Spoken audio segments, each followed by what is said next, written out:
Hello friends, welcome back to my channel. শুভ নববর্ষের আন্তরিক শুভেচ্ছা জানাই। তো আজকের ব্লগটা আমি সকাল সকাল শুরু করে দিলাম। এখন বাজে সকাল 8টা। আমার সকালে সমস্ত বাসি কাজ হয়ে গেছে, স্নানও হয়ে গেছে। এখন আসলাম মন্দিরে পুজো দিতে। তো দেখো, এখন আমি পুজো দিব। আর সকালে মা পুজো দিয়ে দিচ্ছে, গোপালকে সেবা দিয়ে দিচ্ছে। তো এখন আমি পুজো দিব, আর সেটাই আমি তোমাদের সাথে আজকে শেয়ার করব। আর কি করব যতটুকু পারবো তোমাদের সাথে শেয়ার করব। এটা আমার রেগুলার কাজ। সকালে উঠে বাসি কাজ সেরে সকালে পুজো দেওয়াটা আমার রেগুলার কাজ। আর আমার ভীষণ ভালো লাগে পুজো দিতে। যদি কোনো দিন পুজো দিতে না পারি আমার ভীষণ মনটা খারাপ লাগে। কিন্তু যেদিন দিই আমার মনটা সত্যি সকাল সকাল খুব ভালো হয়ে যায়। এই যে দেখো, ছেলেও ঘুম থেকে উঠে গেছে। আমি মন্দিরে পুজো দিতে আসি, ছেলেও চলে আসলো আমাকে খুঁজতে খুঁজতে। তো বলছে যে মা পুজো দিচ্ছ? এলাম হ্যাঁ বাবা, তুমিও বসো এখানে আর একটু নমস্কার দিয়ে দাও। ও যেহেতু মুখটা ধয়নি তবুও মন্দিরে ঢুকে গেছে। ও তো ছোটো বাচ্চা, ওকে বললেও তো ও বুঝবে না। তবুও চলে আসলো। তারপর ওকে একটু কোলে নিয়ে একটু আদর করে দিলাম। ছেলে ঘুম থেকে উঠেই আগে ওকে আদর করতে হবে। আর আমি যদি মানে ঘরের মধ্যে না থাকি, ও মন্দিরে জানে আমি মন্দিরে আছি, মন্দিরেই চলে আসবে। আর কি বলতো, কখনো কখনো তার 8টার আগেই আমার পুজো হয়ে যায়, 7:30 বা 7:45টার দিকে পুজো হয়ে যায়। তো আজকে একটু বাইরে কাজ ছিল দেখে আমার একটু লেট হয়ে গেছে। 8টা 15 বাজে এখন। পুজো দিতে দিতে বেশ অনেকক্ষণ সময় লেগে গেল।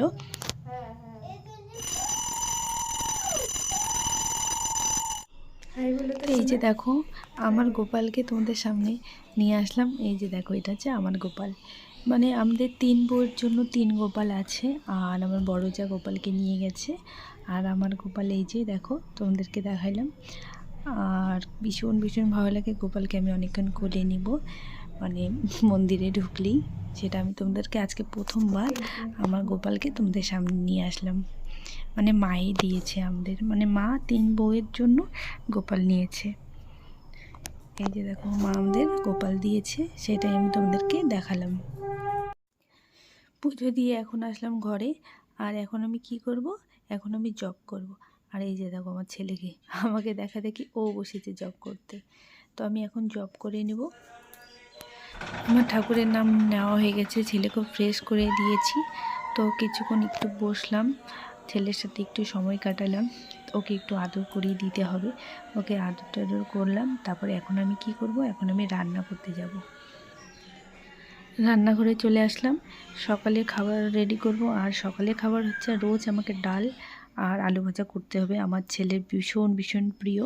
ও ডাল আলু ভাজা হলে আর কিছুই লাগবে না। আর সকাল সকালে এটাই আমি তৈরি করলাম, ডাল আর আলু ভাজা দিয়ে এখন ছেলেকে ভাত খাওয়াই দিব। ওকে খাওয়াইতেই লেগে যাবে আমার 1 ঘন্টা। ও ভীষণ লেট করে, দেখো 9টা 54 বাজে, প্রায় 10টা বেজে গেছে।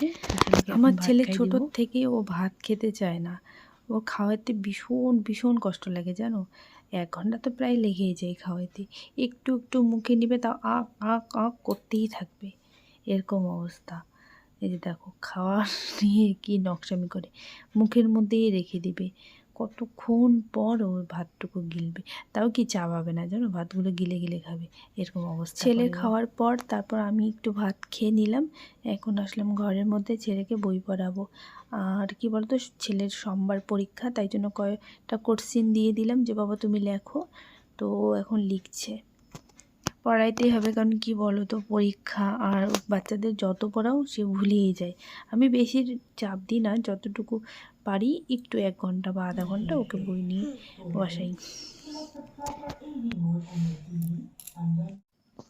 তো এখন বাজে 12:30, আর মাও নিয়ে আসলো বাজার করে নিয়ে আসলো। আর এই যে দেখো ছেলেকে, আর এই যেহেতু আজকে পয়লা বৈশাখ, ছেলেকেও স্নান টান করিয়ে নতুন জামা পরিয়ে দিলাম। আর আমি সকাল সকাল নতুন একটা নাইটি পরিয়ে নিয়েছি। তো এখানে আসলাম মন্দিরে। স্নান টান করলো, তো আমি ছেলেকে বললাম বাবা তখন তো তুমি স্নান করে মন্দিরে ঢুকোনি, চলো মন্দিরে গিয়ে নমস্কার করো। ওই যে দেখো, মা 10 টাকাটা দিল, ও এখন মন্দিরে দিয়ে আসবে। আর বললাম যে মন্দিরে নমস্কার করতে, ও এখন নমস্কার করবে। এবার এবার মাথা ঠাকাও, মাথা ঠাকাও। এই তো। আবার নমো দাও, নমো নমো।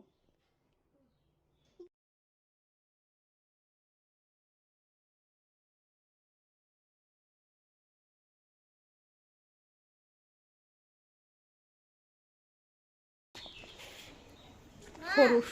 এই যে দেখো মন্দিরে বসে আছে।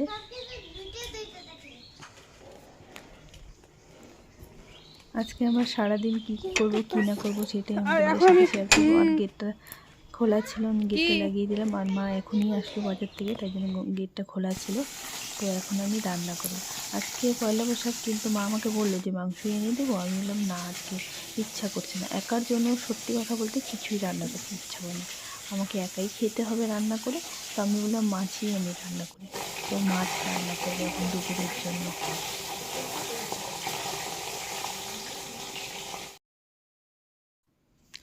তো ছেলেকে বললাম বাবা 1:30 বেজে গেছে, চলো ভাত কেন। ও বলে আমি খাবো না খাবো না। কখন থেকে বোঝাচ্ছি বাবা চলো, না খেলে হবে না, খাওয়া দাওয়া করে দুপুরবেলা ঘুমাইতে হয়। ও ঘুমাইতে যাবে না। ঘুমানোর জন্য অনেকক্ষণ ধরে ঘুম পাড়ানোর চেষ্টা করতে হয় জানো। তারপর 1 ঘন্টা প্রায় লাগে, মানে ঘুম পাড়াতে আমার 1 ঘন্টা সময় লাগে। এত সময় নিয়ে আমি কাজ করতে হয় আমার, কেন? কারণ ও ঘুমাইতে চায় না, খেতে চায় না, এরকম অবস্থা। তারপর অনেক বোঝানোর পর সাকসেস হইলাম। তারপর ওকে নিয়ে আসলাম রান্নাঘরে, এখন ওকে ভাত খাওয়াচ্ছি।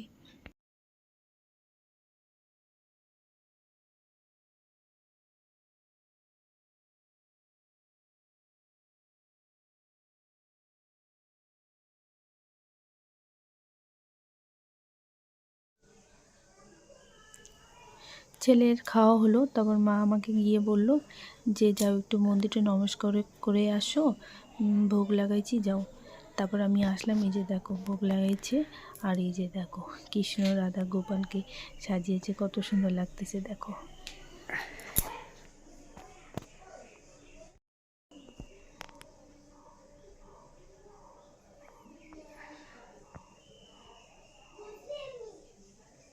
বাবাই আসো।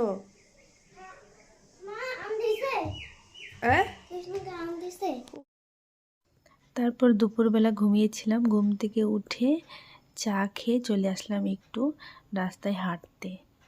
এই যে দেখো ছেলে আগে আগেই যাচ্ছে, ও বাইরে বের হলেই মানে ছুটতেই থাকে।